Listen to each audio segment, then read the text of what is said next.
Okay, so we are going to review very briefly the active reading strategies that we're going to ask you to continue to use, not just in English, but throughout your content areas during high school, because it can help you become more successful in understanding what you read. To begin, we're just going to review some terminologies, and then there's other seminars and instructional videos that we're going to take you through.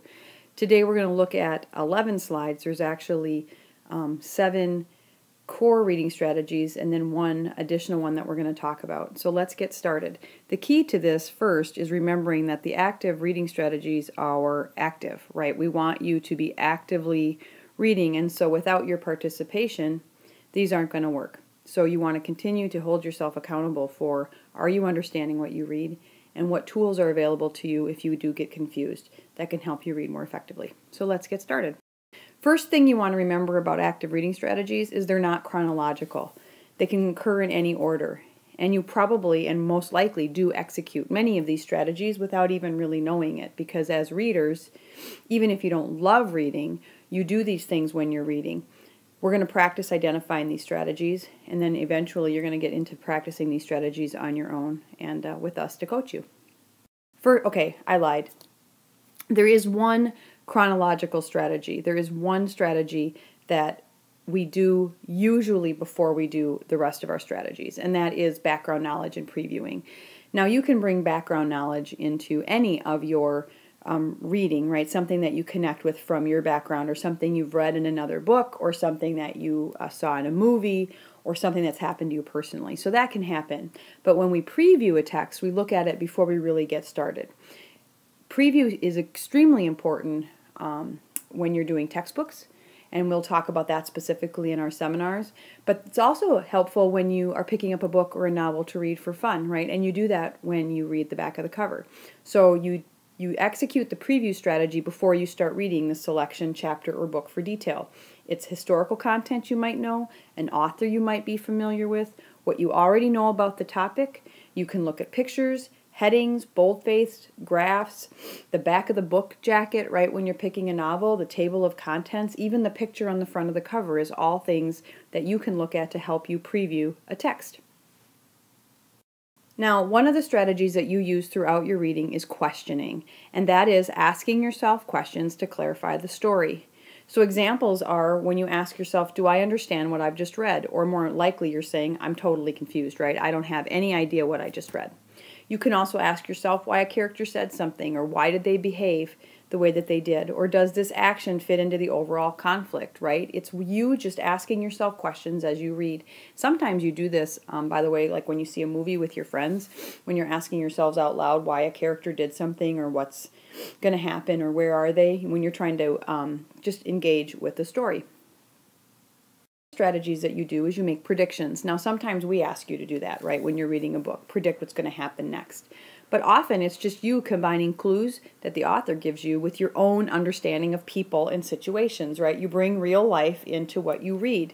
You're making basically an educated guess, and you're anticipating what's going to happen next. So it's based on what you know already, and you're applying that to make an educated guess. So an example might be, gee, the title of the story indicates that the story might be about something coming up. This character will probably behave in a certain way, get married, die, rob a bank, right? You're predicting based on what you know about that character or other situations what you think is going to happen.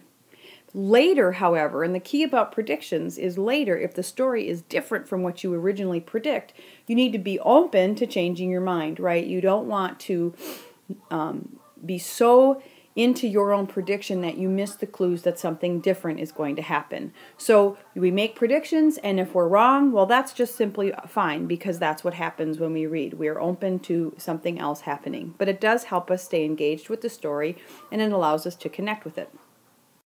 Is to visualize. Now, personally, this is the one that I struggle with the most. I have a hard time visualizing, and some of you are really good at it.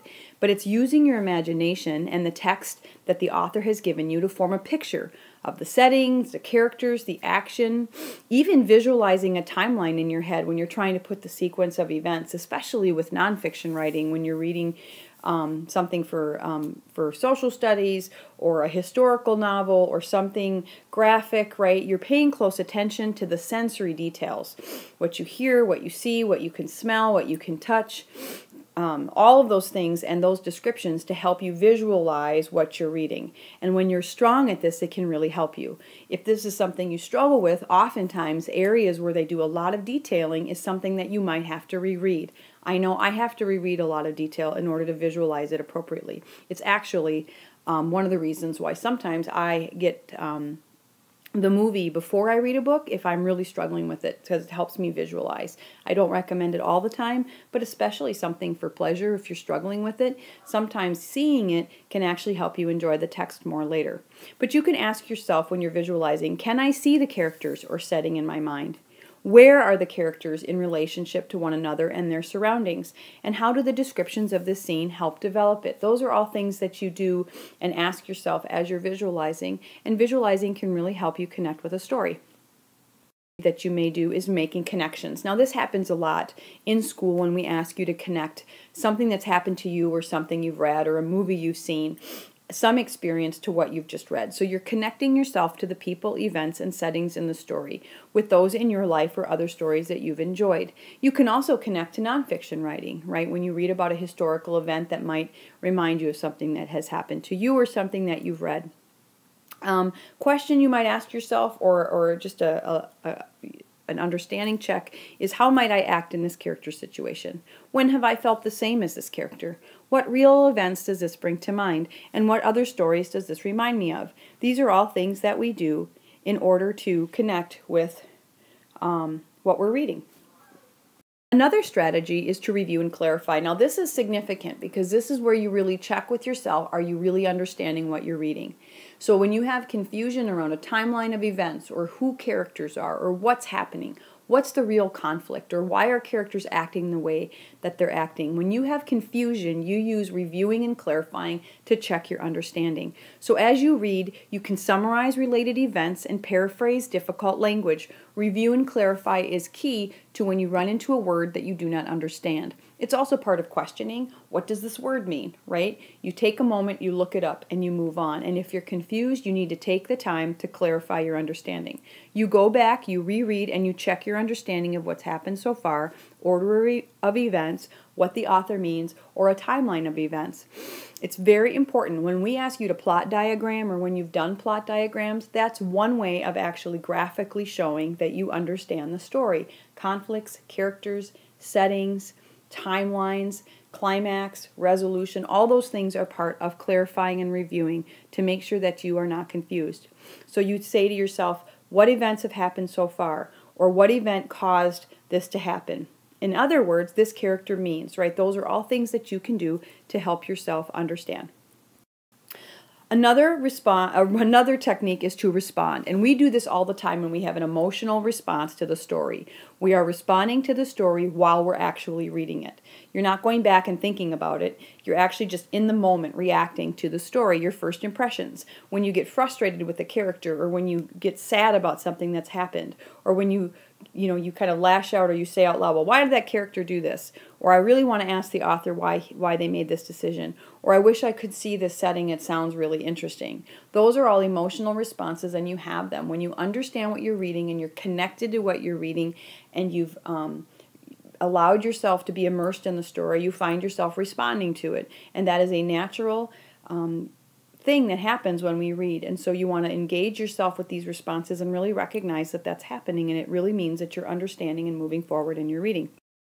We also ask you to evaluate and comment, and this is when you're really pulling those things together to really show what you know. When you form opinions and you're making judgments about the characters and their actions while you read. So you're reviewing and revising your opinions as you go, and you're making judgments as needed.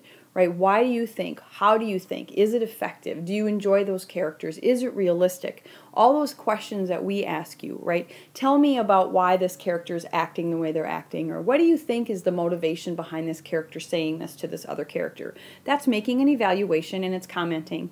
Does this turn of events make sense for these characters? Is this character acting or responding in a realistic way? And what is particularly effective about this writer's style? All of those types of questions are really asking you to evaluate and make comments.